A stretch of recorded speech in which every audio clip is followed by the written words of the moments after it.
I was born in 1929, September 2nd to be exact, in a city called Košice, in a country that no longer exists, but used to be known as Czechoslovakia.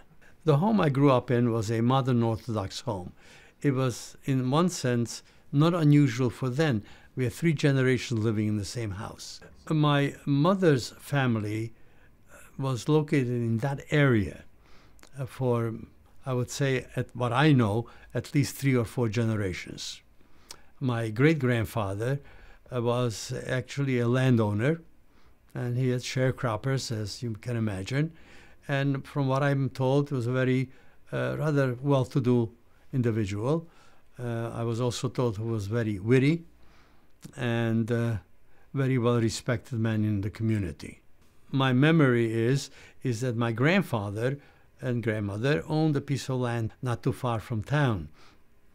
And my grandmother was involved in farming when harvest was taking place.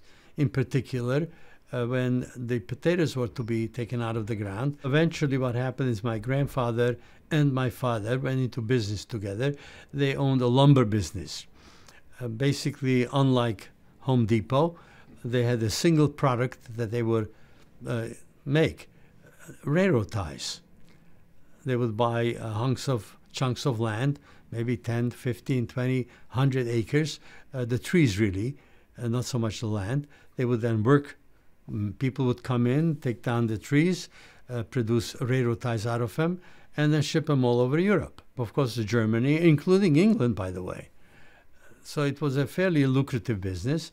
I would say from the perspective of economics, my parents would be upper middle class.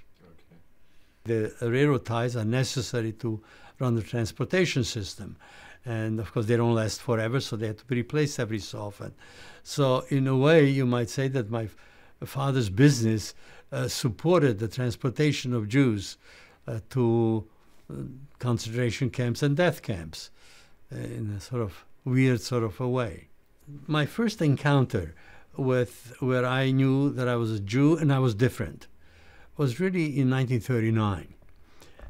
And one day, like I always did in the summertime, us kids used to get together, play ball in the park, and then do all kinds of other games. Then in the afternoon, we would go to the beach. And this one day in the summer of 1939, I get up and off to meet my friends in the park.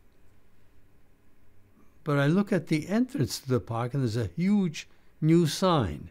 It says, Jews and dogs are forbidden to enter. Now, I'm a Jewish kid. I know that. I'm not allowed to enter it. And the same policeman is policing the area as always. I would say hello to him. But this time I can't go in, because if I would dare go in, step foot into the park, he'd probably arrest me.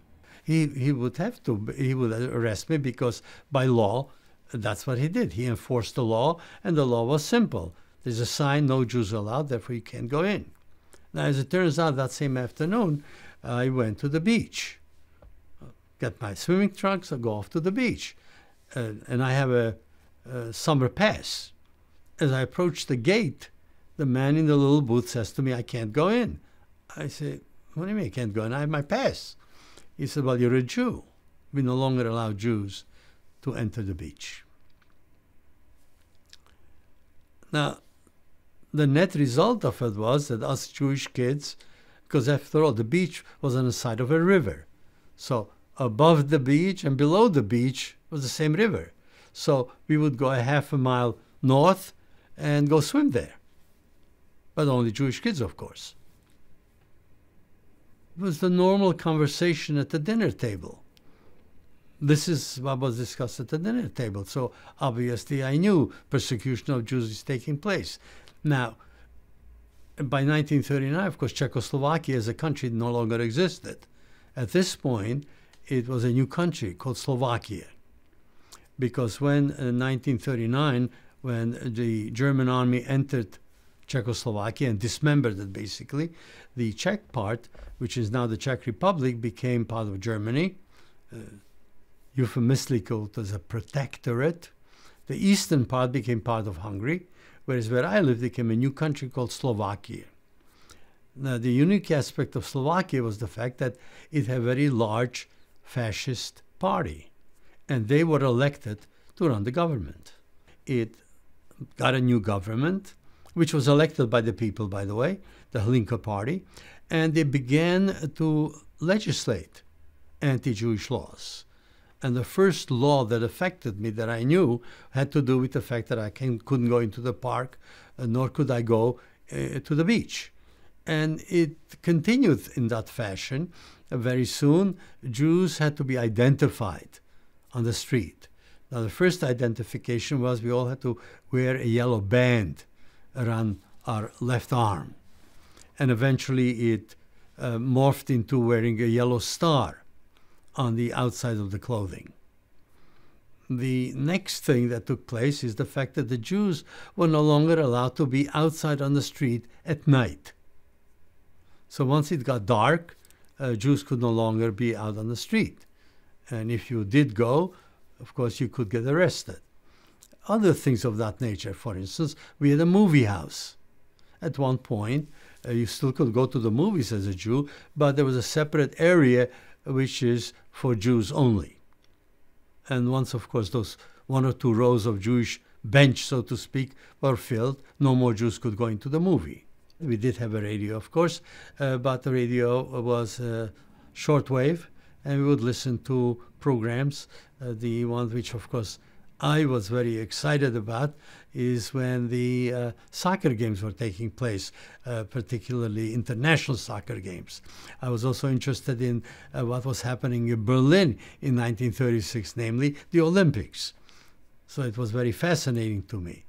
And as a by the way, by 1936, though I was only about 7 years old, I already knew that there was persecution of Jews in Germany.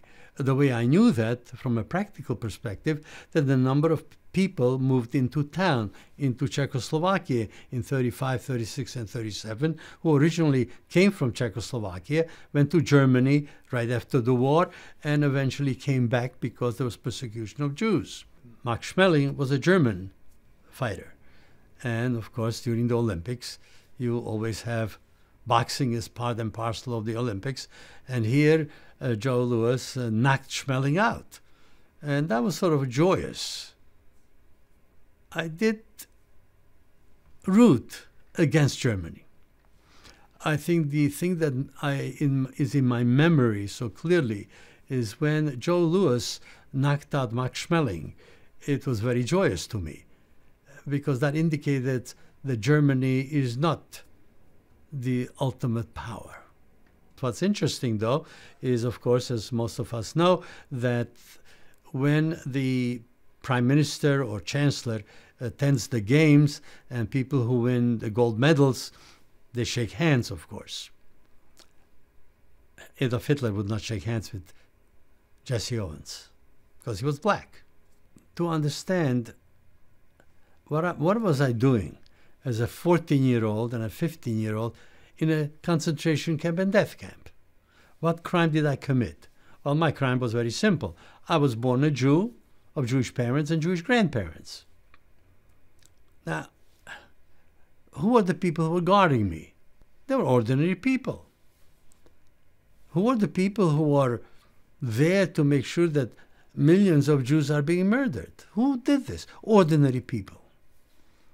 How do you transform an ordinary person, a God-fearing, church-going Christian, into a murderer?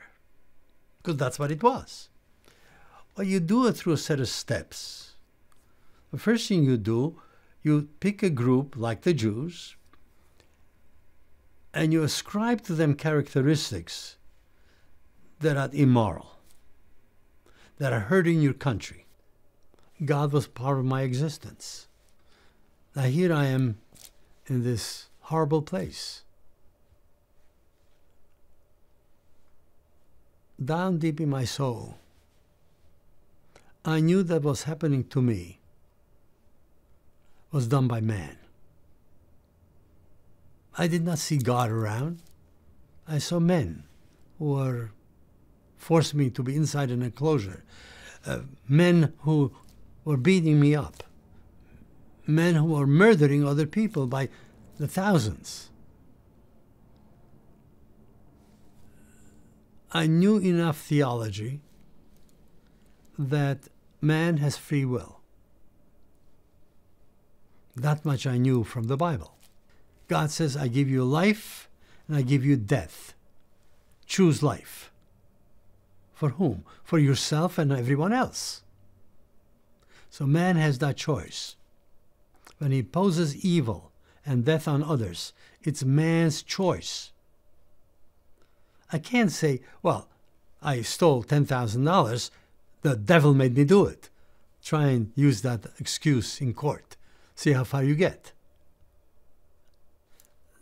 We are responsible. Man is responsible for running this planet.